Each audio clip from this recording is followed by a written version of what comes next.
served a specific purpose as a nation, under God as their leader. And that purpose, one of the purposes, was to enact his justice.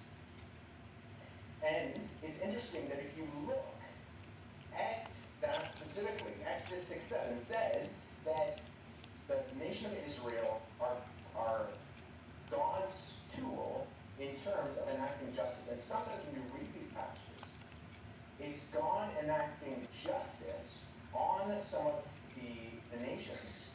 And specifically, if you go to Genesis 25:16, where God gives the promise to Abraham that he would inherit a land, he says, not yet. I'm not giving it to you yet, because the sin of the Amorites has not come into its full fruition. And then he waits 400 years until we get to Judges. And when we get to Joshua, when the sin of the people who were the Amorites then, but eventually became these nations, incorporating in the Canaanites, he enacts his justice. And it's important to keep in mind that these nations were doing these things like child sacrifice. We're doing things like chattel slavery. We're doing things like rape and pillaging as a rite of passage for young men. These were not nice people. And I often hear the argument that why doesn't God do things about evil in the world? And yet in the Old Testament we have an example of God doing something about evil in the world, and we point the finger right back at him and tell him it's not just. It's important to keep these things in context. Yes, by the same guy, Paul Copan, called Does God Command Genocide in the Old Testament? That's literally the title of the book. In case you were thinking, oh, what's this book about?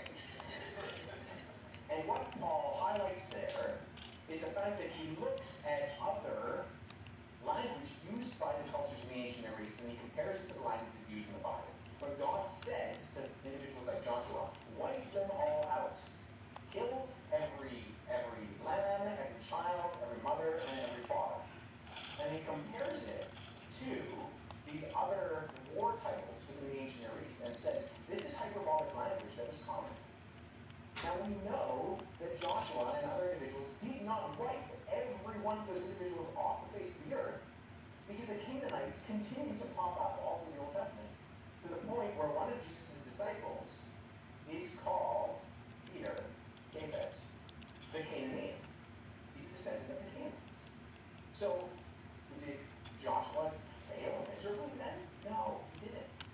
But the language is used, this hyperbolic language, that would have made sense in the ancient Near Eastern context. To say, wipe them all out, it doesn't necessarily literally mean destroy absolutely all of them, every woman, child, and member of the flock. We need to keep it in the context of it. In the same way that if I were to say, the Toronto Maple Leafs got slaughtered the other night, and I wrote that, say, on my Facebook wall, and then 100 years from now, they slaughtered the other team? No, we have phenomenology. We have language that reflects certain characteristics within, I can't say that word, easy for me to say, that reflect certain things. And I think we need to keep that in